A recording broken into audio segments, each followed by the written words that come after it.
Hi, everyone. Thank you so much for joining me.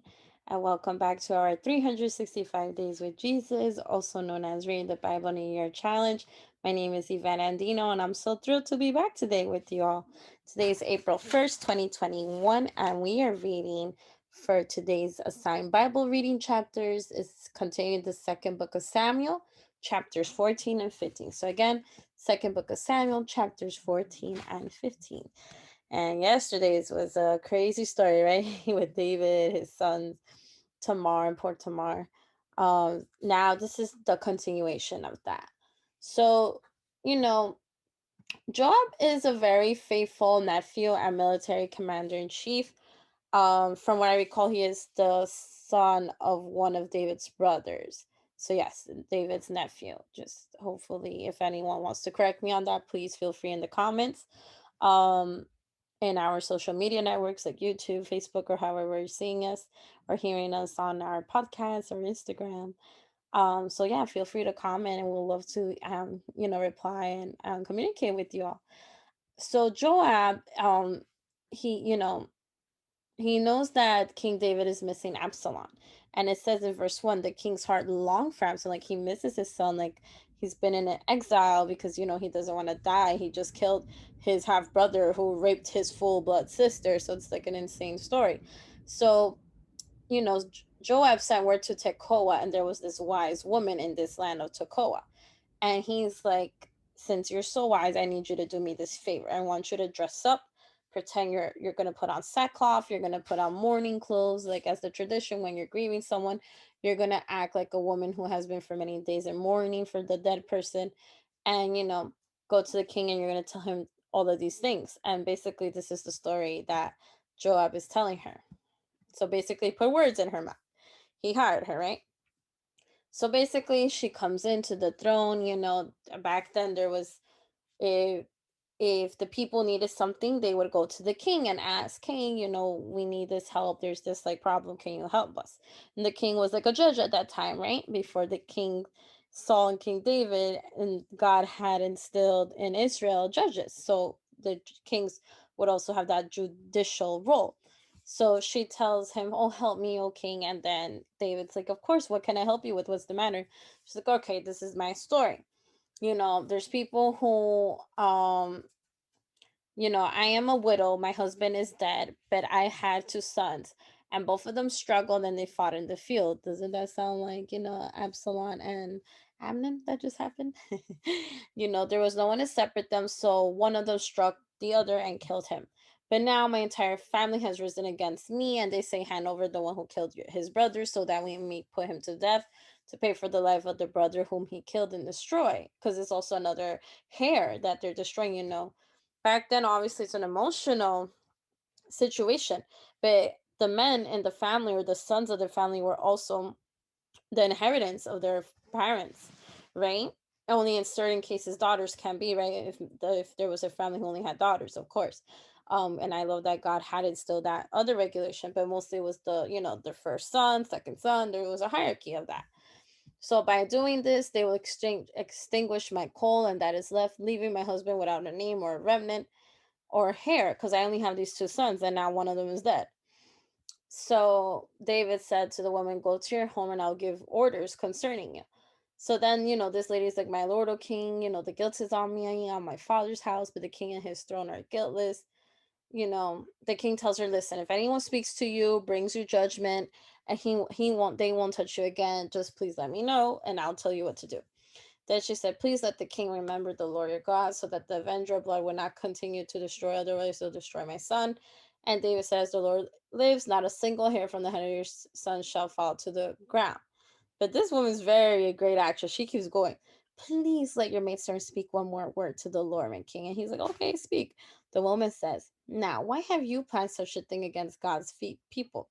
For in speaking this word, the king is like a guilty man, in that the king does not bring back his banished one. For we will certainly die and are not like water that is spilled on the ground, cannot be gathered up again. Yet God does not simply take away life, but devises plans so that the one who is banished is not driven away from him. Now I came to speak to this matter to my lord the king, because the people have made me afraid. So your maidservant, thou just speak to the king. Perhaps the king will do what his maidservant requests. For the king will hear and save his maidservant from the hand of the man who will destroy me and my son together from the inheritance of God. Then your maidservant said, please let the word of the Lord my king be comforting, for the Lord and king is as the angel of the God to discern good and evil. May the Lord your God be with you. So she's very moochy moochy. Like she's really, gassing him up, or how we say, like, um, I don't know how to say it, but she's basically trying to win him with her words, right? To because I'm not sure what's an appropriate word to label that, but you know, and he's like, do not hide from anything that I ask you. And then the lady's like, yes, whatever you ask me, I will answer you. He's like, was this Joab telling you what to tell me all of this? And she's like, yeah, you're too smart. Yes, it was him. So then Joab comes and he tells him, yes, like, you know, change the things that's going on with you and Absalom. Like, your servant Joab really loves you and cares for you, knows that you long your son. Like, just resolve what's going on, bring your son back. So King David said to Joab, okay, bring Absalom back to Jerusalem. And Joab, yeah, so bring him back to Jerusalem, and just make sure that I can see him. Not sure why he chooses that. It's probably because maybe he had to execute Absalom. I'm not sure what the law would require, since Absalom did avenge Tamar, and because as we know, Amnon was supposed to die.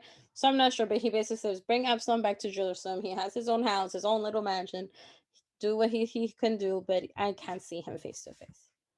So Absalom was happy. He gets to go home to his home city in Jerusalem. Um, and Absalom in verse 25 says, this is very interesting how the Bible out of nowhere starts to point out his physical appearance, and we'll see why later on.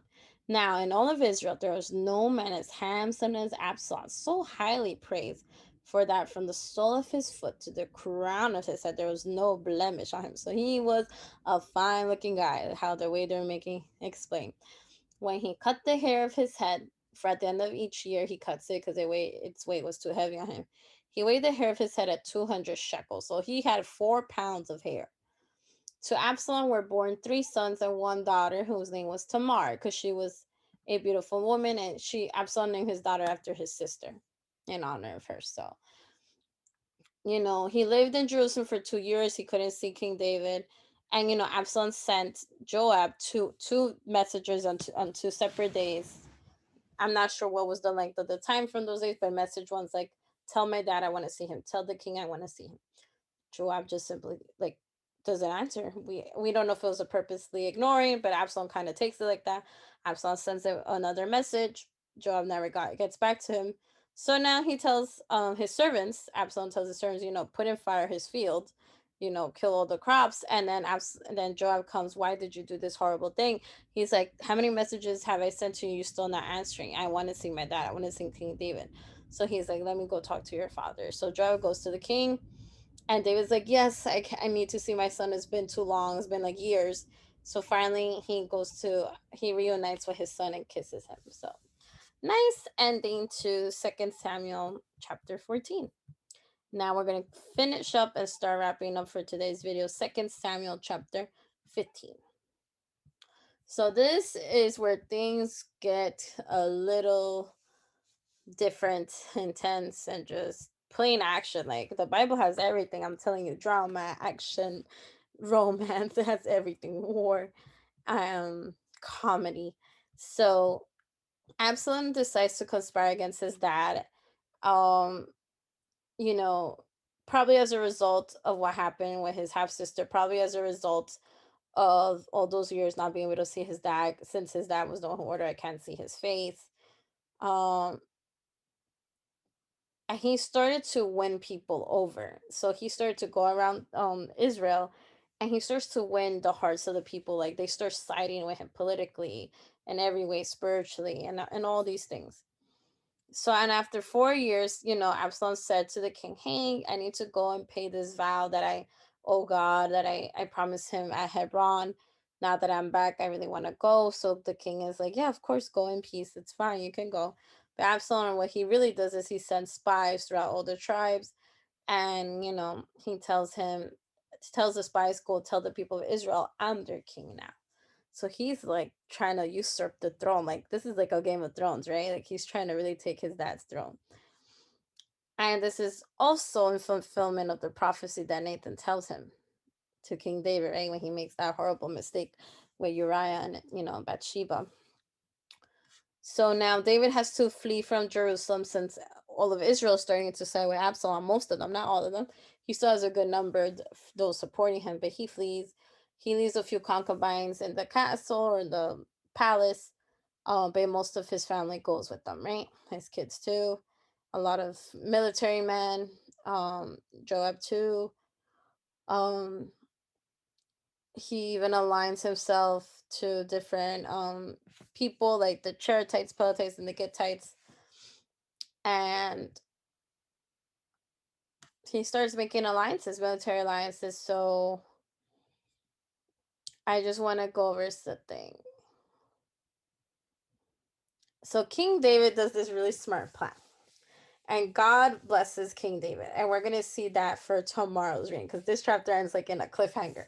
So after Absalom becomes unofficially king, he takes like the dad's throne. People are loving Absalom. He starts to even getting his father's old counselors, and one of his old counselor in a way betrays King David. It just gets crazy. So now I'm just gonna read verse 32. It happened when David came to the summit of the Mount of Olives, where he worshipped God. Behold, Hushai the Archite came to meet him with his tunic torn and dust on his head as if in mourning. David said, if you go on with me, you will be a burden to me. But if you return to the city and just tell Absalom, I'll be your servant, O king, just like I was your father's servant in the past, I'll be your servant now. Then you can thwart or make useless the advice of Ahithophel. And Ahithophel was his faithful counselor that betrayed him to wait. Now he's with Absalom, his son. Are not Zadok and Abiathar the priests with you there? So those are his priests and also allies of King David. So it shall be that every word you hear from the king's palace, you shall report it to them. Their two sons are there with them, Ahimaaz, Zadok's son, and Jonathan, Abiathar's son. So we have other people siding with us. And by then you shall send to me everything you hear. So Hushai, David's friend, returned to the city, and at about the same time, Absalom came into Jerusalem, and he takes the throne for now. So I'll leave you guys in that cliffhanger. Um, Question for us to reflect today is: have you ever felt you need to maybe not physically move out of the location you live or out of your hometown, but have you ever felt that God has placed you in a different place, maybe outside your comfort zone? I'm sure for David, running away from his throne, his palace, his reign, and having his own son, whom he was just happy the other day kissing him, and you know, over the years, trying to reconnect with him and like remedy the wounds of the past, and now have this son against him, betraying him, taking away his throne. Now he has to leave, live in a mountain and secluded with his family and some military people. They're hungry, I bet. I don't know, I can only imagine the struggles, right?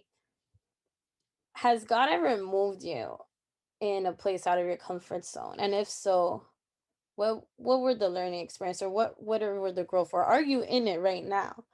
And all I want to say is just pray, read God's word, and continue to just try and do your best, and ask God to give you that guidance, because I know when God moves me out of my comfort zone, and maybe one day I'll move out of my physical hometown, or know what God has planned for me, because the future is always changing, right? God's plans are, my plans are in God's hands, and his plans for me are in his hands. So he's my guiding light.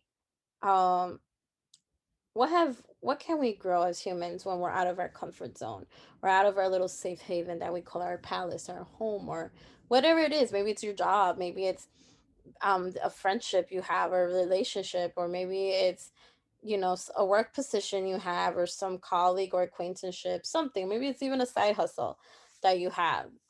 Whatever it is, what can we learn when we get out of our comfort zone? One thing I've learned is really depending on God.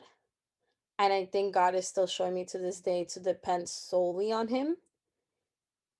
that I let go and let God take control instead of me taking control of everything. And in a way, I hope in a healthy way, I learn to be okay that God is my only ally. God is all that I need. If you have God, you have everything. The whole world could go against you, your family, your friends, the whole world, the government, whatever it is, the whole world could be against you. But if, when you have God, you have eternity, you have peace, you have joy, you have all you need, food. I don't know, you have everything that you need and want. So I think even though it's out of our human logic, that's very hard. I think this is what David is going through, right? After so much damage has done to his family, and after all this things he's going through now with his son, sometimes God allows certain things to happen so we can understand that God is good. God is always going to be with us. And even in the desert or even in the oasis, he is there. And he's always one step ahead of us because he's already there, even when we're in the middle of our struggle or the storm. So God bless you, everyone, and I can't wait for tomorrow's Bible video. I hope you guys find some encouragement, joy, and peace with this. God bless everybody. Bye bye.